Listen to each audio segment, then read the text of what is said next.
Salut à tous. Alors, j'étais censé animer une série de podcasts avec un ami.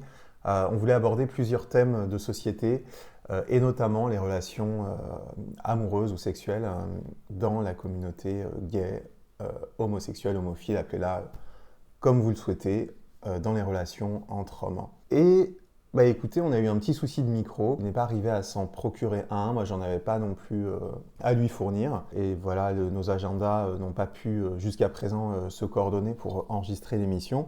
Et j'ai décidé, bah, là aujourd'hui, en ce samedi,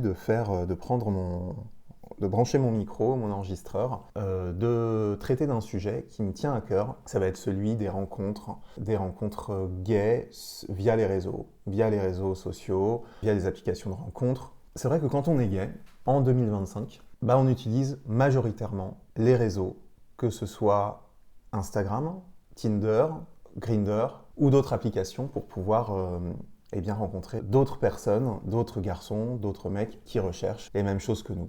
Alors il y a des applications qui sont axées sur des rencontres, on va dire, moins sexuelles que d'autres, comme Tinder ou Grindr, où là, c'est vraiment le sexe à gogo, quoi. Mais peu importe. Moi, j'ai remarqué dans mes dernières rencontres, cette année 2025, j'ai pu constater un schéma qui se répète.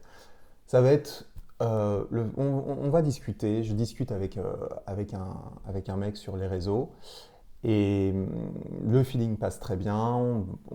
On passe aussi sur Snap parce que une fois qu'on a discuté sur par exemple Grindr ou Tinder, bah, on a envie de voir la personne entre guillemets en live pour voir si ce n'est pas un fake ou elle ressemble réellement aux photos. Ça, c'est on va dire une procédure, si on peut appeler ça ainsi, qui est assez commune chez tous les utilisateurs de ces applications, hein, gays ou hétéros d'ailleurs. Bah voilà, hein, le feeling se passe bien et vient le jour de la rencontre. Et le jour de la rencontre, il m'est arrivé de tomber sur des garçons qui vont vous faire ce qu'on appelle du love bombing. Alors au début, moi je pensais que c'était, enfin au début, lorsque j'ai entendu ce terme, je pensais que c'était quelque chose qui était une expression qui était utilisé à tort et à travers, un effet de mode où on a envie d'employer des anglicismes pour décrire des comportements qui sont somme toute assez confidentiels. Mais en fait, pas du tout. Il y a un phénomène qui se développe de plus en plus, et chez les jeunes notamment. J'ai pu rencontrer un garçon de 22 ans. J'ai fait, on va dire, rétrospectivement l'erreur de le rencontrer chez moi, alors que je pense que quand on rencontre une personne qu'on ne connaît pas, même s'il n'y a jamais de règle absolue, je trouve que c'est pas mal de la rencontrer à l'extérieur. Il y a toujours ce vieil adage qui dit que quand on ramène quelqu'un chez soi, c'est pour qu'il se passe quelque chose, différents degrés bien sûr, mais je trouve que c'est bien de rencontrer à l'extérieur. Donc je rencontre cette personne, voilà, chez moi, je lui offre à boire, on prend un verre, on discute. Et non, qu'est-ce que je vous raconte? Là, je voulais pas évoquer cette personne. Je vais commencer par une personne que j'ai rencontrée euh, dans un bar. Voilà. En fait, on s'était donné rendez-vous dans un bar et je vous parlerai de l'autre cas un petit peu plus tard. Et alors dans ce bar, tout se passe bien. Ce garçon me plaît. Physiquement, il me plaît, bien que je ne sois pas non plus à 100% emballé. Il ne m'est pas désagréable au regard. Je le trouve plutôt sympathique. Voilà, mais c'est pas tout à fait mon style, on va dire. Voilà. Les interactions qu'on a sont plutôt intéressantes. Il me raconte ce qu'il fait dans la vie, les études qu'il fait. Ce sont des études qui sont assez atypiques. Euh, il fait de l'architecture, il me montre ses maquettes, etc. Donc moi, comme j'ai ce côté où j'aime tout ce qui a un rapport à l'art, j'ai même écrit un livre sur le sujet, je me dis, bah, c'est très intéressant, j'aime cette dimension, il m'apprend des choses d'un univers que je ne connais pas forcément. Et la soirée se passe très bien, il n'a Dieu que pour moi. À un moment donné, je suis un petit peu gêné de voir qu'il me regarde avec autant d'insistance et que ses yeux plongent autant dans les miens. Et je lui propose que l'on aille chez moi. J'étais attiré, je voulais qu'il se passe quelque chose. On couche ensemble, ça se passe vraiment super bien.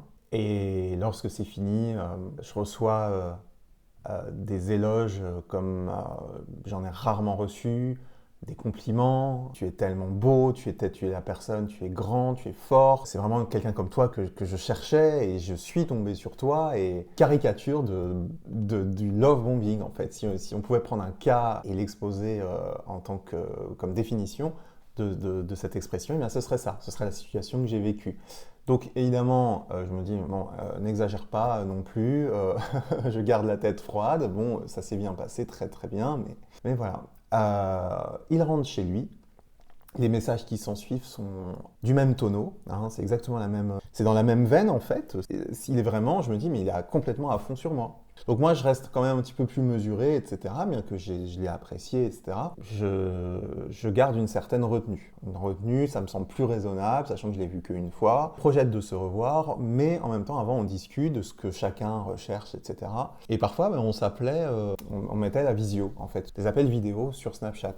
Et lors de ces appels vidéo, ce garçon m'a avoué, en fait, à la fin de l'appel, tu sais, j'étais en bas, j'étais nu en fait quand on se parlait et c'est vrai que tu m'as énormément excité. Sur le coup, je me suis dit, voilà, je ne savais pas tellement comment réagir, mais j'ai trouvé voilà, qu'il y avait quelque chose un petit peu pervers. Il ne m'a pas prévenu, il ne m'a pas demandé si ça ne me dérangeait pas, ou surtout, c'est vraiment, lorsque on parlait un petit peu de ce que l'on recherchait, moi je lui disais que je cherchais éventuellement une relation du sérieux plutôt, une relation plutôt sérieuse, mais que c'était à voir, que les choses ne devaient pas se faire de façon calquée et programmée. Et il en avait convenu, voilà, comme quoi bah, on allait se revoir, etc.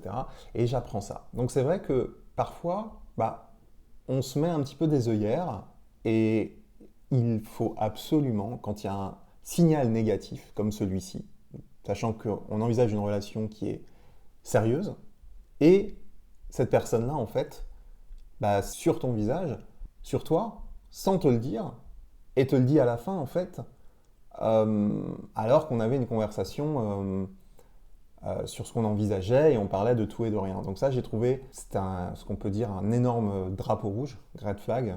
Vraiment prendre en compte quand il y a ce type d'alerte rouge, les prendre en compte et les traiter pour ce qu'elles sont, c'est-à-dire des alertes de prémices de relations qui vont mal se terminer en fait et qui vont mal et qui ne devraient pas commencer en fait. J'ai fait la sourde oreille et j'ai revu ce garçon.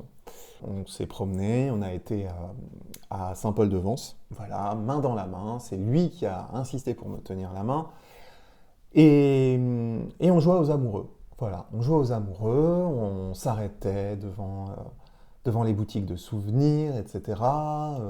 On essaye des parfums, parce que c'est la région des parfums, on va chez Fragonard, chez Molinard, enfin, tout ce qui s'ensuit. C'était une après-midi qui était plus que sympathique, et qui s'est terminée. On n'a pas du tout, il n'y a pas du tout eu de sexe, en fait. Et j'ai trouvé ça très bien. On avait directement commencé par coucher ensemble dès le premier soir. Et là, dans ma tête, on rétablissait l'ordre normal des choses, si ordre normal des choses il y a. Et donc ça me semblait plutôt bien, j'avais l'impression de mener la situation, enfin de contrôler la situation, mais alors qu'en fait, pas du tout. Je l'ai raccompagné au train, et les jours qui sont suivis, eh bien, ce garçon m'a fait au final part de certains doutes, comme quoi il m'a avoué une addiction au sexe, comme quoi il étudiait à Marseille la semaine et qu'il serait impossible pour lui de ne pas voir deux mecs au moins un soir sur deux pour avoir des rapports sexuels. Bon, quand j'ai entendu ça, je me suis dit, euh, effectivement, ça sera impossible. Ça sera impossible. Mais je voulais quand même avoir une conversation avec lui pour, ne serait-ce que pour comprendre en fait son état d'esprit, parce qu'on avait eu une bonne entente. Il me disait, il disait à qui veux-tu l'entendre, qui veut l'entendre, qui souhaitait une relation sérieuse. Et là, il m'explique comme quoi qu'une addiction au sexe, enfin c'est ce que j'ai analysé, comme quoi il avait ce besoin de coucher avec des mecs différents pour pouvoir, pour que la pression puisse redescendre durant ses études. Mais ça, c'est quelque chose que j'aurais voulu discuter avec. Voilà. Il m'a été impossible de pouvoir le joindre. Et ça s'est terminé que je l'ai revu sur les applications, sur Grindr notamment. Voilà. Donc je trouve que la situation a été assez triste. J'ai pas développé de sentiments pour ce garçon. Mais c'est la situation qui est triste. C'est le fait de se dire, une personne souhaiterait avoir une relation. Objectivement, tout se passe bien, mais de par sa frénésie telle et de par son addiction au sexe, et je pense aussi qu'il y a autre chose, cette personne gâche tout et au final envoie des signaux qui sont à l'opposé de ce qu'elle recherchait à la base. Et retour à la case départ, cette personne est encore sur les réseaux et entretient des relations qui, à mon sens, sont mortifères. Parce qu'il me l'a évoqué, il m'a expliqué, il m'a dit au final, je me sens utilisé par les mecs, un mec vient, me baise et repart. J'ai plus de nouvelles, on me bloque, ou alors on m'appelle uniquement quand on a une envie, etc. Donc il voulait avoir une relation, etc. On avait une bonne entente, que ce soit sexuelle, que ce soit physique. On avait de très bonnes discussions, et j'aurais aimé plus le connaître. Mais son attitude et ce qu'il m'a laissé voir de lui, ses actions font que je ne souhaite au final pas en savoir plus. Voilà, il m'a révélé un mal-être énorme qui est symptomatique malheureusement chez énormément de jeunes et je le déplore complètement. Ça fait déjà 15 minutes que j'explique tout ça. Je pense que c'est bien pour aujourd'hui. Je réenregistrerai un podcast pour parler peut-être d'un autre mec, peut-être d'un autre sujet, on verra. Ça sera vraiment en fonction de mon ressenti, enfin de ce que j'ai envie de partager. Et n'hésitez pas à me mettre en commentaire si vous aussi vous avez pu expérimenter ce type d'interactions qui sont légion en 2025, en 2026, là on est en 2026, et qui ne font que se répéter. Moi je pense que la théorie derrière tout ça, il y a des facteurs, c'est multifactoriel. Il y a le fait que sur les réseaux sociaux, on a toujours la possibilité de pouvoir rencontrer toujours plus et toujours mieux. Se préfigure qu'on peut rencontrer toujours mieux selon ses critères. Et ce choix fait que ça déclenche une sorte de frénésie de la rencontre et de consommation à outrance qui, au final, est délétère pour l'intéressé, mais aussi pour ses partenaires. Voilà. Dites-moi en commentaire et on pourra en discuter et j'évoquerai d'autres cas dans un prochain épisode. À bientôt. Ciao.